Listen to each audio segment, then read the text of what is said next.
It's race day and our drivers are all out on the grid performing their final checks before we get underway here at the Bahrain International Circuit. We'll be racing around 3.36 miles of the magnificent Bahrain International Circuit today. Keep an eye out for drivers locking the front left down into the tricky braking zone of turn 10. So with the race not far away from starting, here's what today's grid rundown looks like. A fantastic effort from Charles Leclerc yesterday, and it's put him on pole. And starting next to them is George Russell. Moving on to the rest of the grid, we have Sainz, Hamilton, Sergio Perez and Verstappen, Zhou, Tsunoda, Magnussen and Esteban Ocon, Mick Schumacher, Fernando Alonso, Pierre Gasly and Bottas, Albon, Vettel, Nicholas Latifi and Lance Stroll. Norris and Daniel Ricciardo fills the last spot on the grid. Now it's almost time for lights out, so let's go down to the track. Anthony Davidson joins me once again in the commentary box, and it's fantastic to have you with us here, but I'm curious, as a man with experience out on the track, how do you stop those pre-race nerves from becoming overwhelming when you're lining up on the grid? Well, I imagine they'll be starting to feel the adrenaline as they anticipate the rundown into turn 1, a bit like preparing to go into battle. The unknown situation will bring nerves, but that's a good thing. It will keep them focused on the moment and on their surroundings as we build towards the start of the Grand Prix.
DRS enabled.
Nice overtake.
Okay, this is your final lap of the race.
That's a fantastic team effort then to secure victory here in the desert.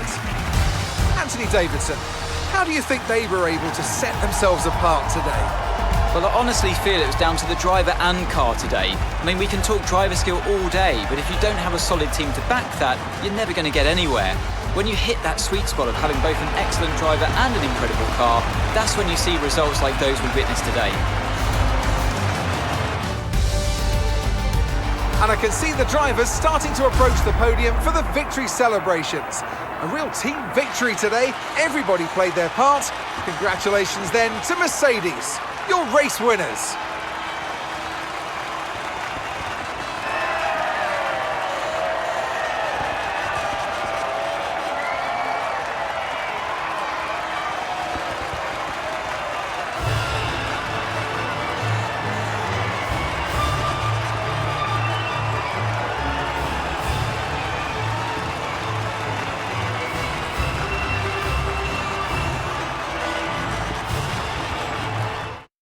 Some amazing talents out on the track today.